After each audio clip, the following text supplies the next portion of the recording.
I want to show everybody what the right way and what the wrong way to install shoe molding.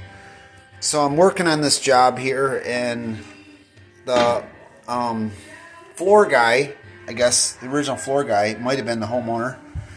He installed the shoe molding in this direction here, which comes out, the flat area comes out and goes down.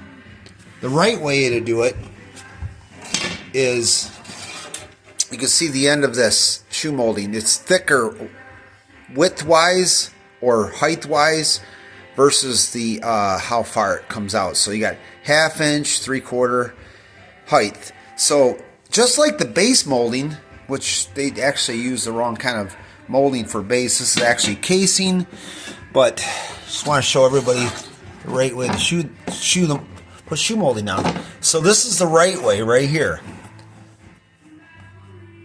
Goes up 3/4 and over 1/2. So that's the right way to do it. Like I said, he probably turned it the other way. He probably turned it this way because he probably wanted to show that little reveal, that little bead or profile of the casing in the wall for wall base. So yeah, that's how it was. So that's the wrong way. This is the right way. Goes up 3/4, goes up 3/4 and out 1/2 inch. Always. All right.